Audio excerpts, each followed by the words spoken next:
मध्य प्रदेश विधानसभा का चुनाव अब बेहद ही दिलचस्प हो गया है। भारतीय जनता पार्टी ने 39 उम्मीदवारों की अपनी दूसरी लिस्ट में 3 केंद्रीय मंत्रियों समेत 7 सांसदों और पार्टी के एक राष्ट्रीय महासचिव को भी मैदान में उतारा है। पार्टी के इस फैसले ने पूरे चुनाव का रुख ही बदल डाला। नमस्कार, मनी कंट्रोल हिंदी देख रहे हैं आप, मैं शुभम। बीजेपी कब क्या करने वाली है या कर सकती है, इसका अंदाजा लगाना काफी मुश्किल होता है।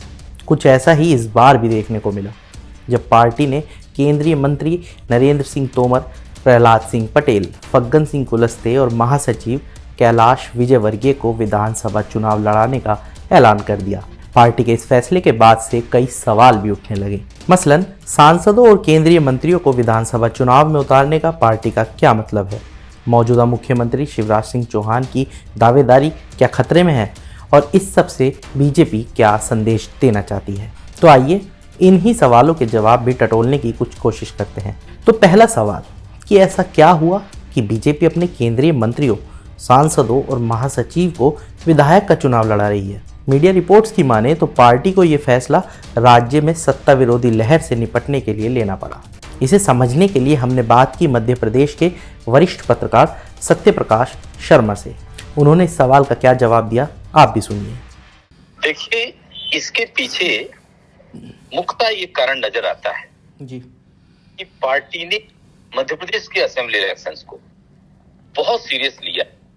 न केवल मध्य प्रदेश के चुनाव की दृष्टि से, बल्कि आगामी 2024 के इलेक्शंस की दृष्टि से भी ये स्टेप भारतीय जनता पार्टी ने लिया है। और उसके पीछे एक बड़ा कारण क्या है कि मध्य प्रदेश में उनकी सरकार है, एडजॉइनिंग 2 स्टेट हैं, छत्तीसगढ़ और राजस्थान, वहां उनकी सरकार नहीं है। और दूसरा कारण कि कुछ समय से ऐसा दिख रहा है पार्टी को, या पार्टी के पास जो रिपोर्ट जा रही है के पास, कि मध्य प्रदेश में एंटी इनकम्बेंसी।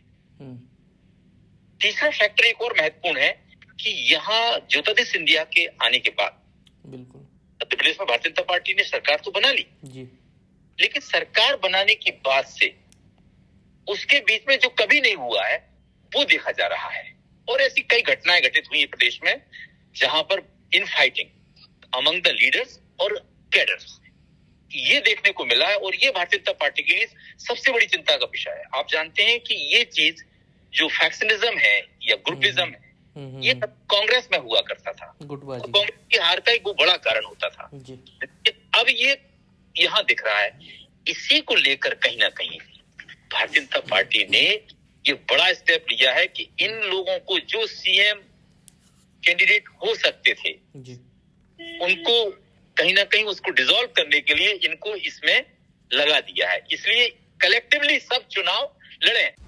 अब आते हैं दूसरे सबसे अहम सवाल पर कि नरेंद्र सिंह तोमर और कैलाश विजयवर्गीय जैसे बड़े नेताओं के मैदान में आने से क्या शिवराज सिंह चौहान की दावेदारी जा सकती है? दरअसल जब से बीजेपी की दूसरी लिस्ट जारी हुई है, तब से ही ऐसी अटकलें लगाई जाने लगी कि मौजूदा मुख्यमंत्री शिवराज सिंह चौहान की दावेदारी पर अब खतरा मंडरा रहा है, क्योंकि बीजेपी ने राज्य में अपने सीएम फेस को लेकर तस्वीर जरा भी साफ नहीं की है। हालांकि ये तो आने वाले समय में ही पता चल पाएगा, लेकिन वरिष्ठ पत्रकार का इस पर क्या मानना है वो भी जान लीजिए।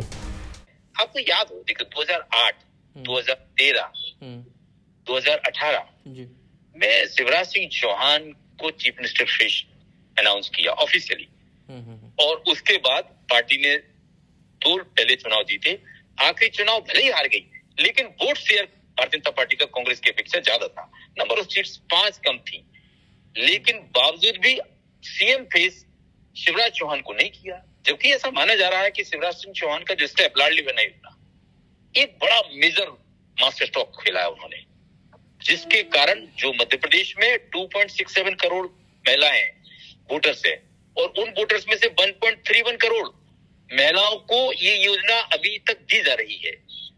ऐसे में उनको इग्नोर करते हुए किसी भी चेहरे को ना लाकर भारतीय जनता पार्टी के सामने एक बड़ी चिंता दिखती है कि ये जो मध्य प्रदेश का चुनाव है, ये कहीं ना कहीं उसके लिए बहुत कठिन नजर आ रहा है।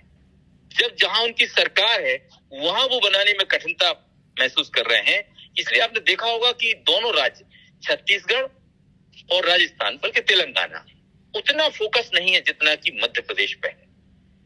इसलिए उन्होंने यूनियन मिनिस्टर्स, और वो भी यूनियन मिनिस्टर कौन, नरेंद्र सिंह तोमर, जो इलेक्शन मैनेजमेंट कमेटी के हेड है और मध्य प्रदेश की बीजेपी की लीडरशिप में टॉप 5 लीडर्स में माने जाते हैं।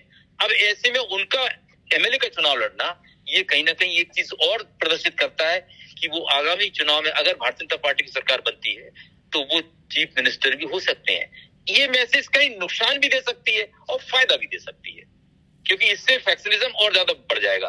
क्योंकि क्या केवल नरेंद्र सिंह तोमर जैसे लीडर को या विजयवर्गीय जैसे लीडर को या प्रहलाद पटेल को या दूसरे फग्गन सिंह को क्या केवल एमएलए बना के रखा जाएगा? ये बड़ा सवाल है। बिल्कुल।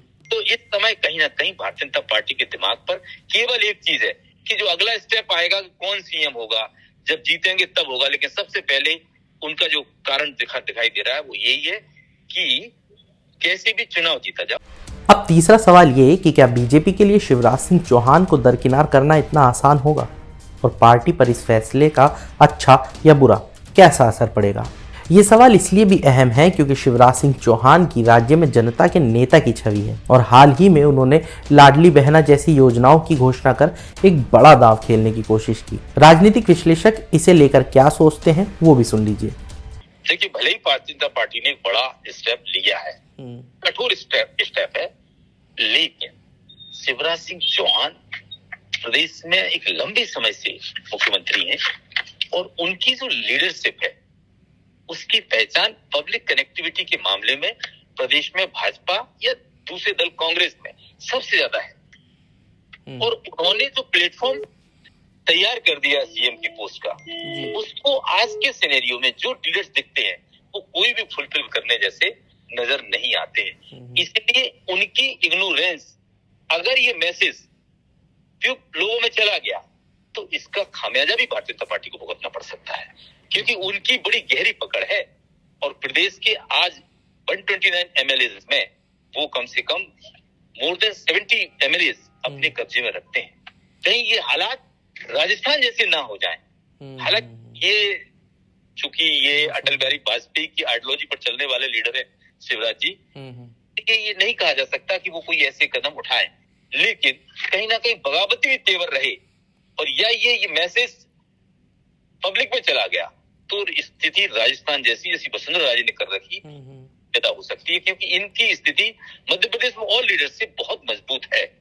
अब ऐसे मजबूत लीडर को इग्नोर करना पार्टी के लिए भारी भी पड़ सकता है या कई बार कुछ चीजें पॉजिटिव हो जाती हैं जैसे कि पार्टी सोच रही है। लेकिन एक चीज मैं आपको और क्लियर कर दूं, ये गुजरात नहीं है, ये मध्य प्रदेश है। मध्य प्रदेश में भारतीय जनता पार्टी की जड़ें हैं, यहाँ से उसका उदय है, जनसंघ का उदय है, यहाँ के लोग फाउंडर मेंबर रहे हैं। तो उनको केवल मोदी जी और अमित शाह दो केवल गुजरात की तरह प्रदेश को नहीं चला सकते हैं। इसलिए यहाँ की लीडरशिप को आगे लेकर ही भारतीय जनता पार्टी एक अच्छा पिच बना सकती है चुनाव के लिए। अब आखिरी सवाल ये कि बीजेपी ने चोटी के नेताओं को चुनावी मैदान में उतारने के फैसले से क्या संकेत देने की कोशिश की है? अब तक इसका जो जवाब सामने निकल कर आया है वो ये कि इस कदम के जरिए पार्टी ने ये संदेश देने की कोशिश की कि मुख्यमंत्री पद की उम्मीदवारी का रास्ता खुला रहेगा और साथ ही कार्यकर्ताओं को संगठित करने और गुटबाजी पर लगाम लगाने की कोशिश भी जारी रहेगी। सत्ता बचाए रखने की अपनी कोशिश के तहत बीजेपी ने जिन केंद्रीय मंत्रियों और सांसदों को उम्मीदवार बनाया है उनका अपने अपने इलाकों में अच्छा खासा प्रभाव भी है।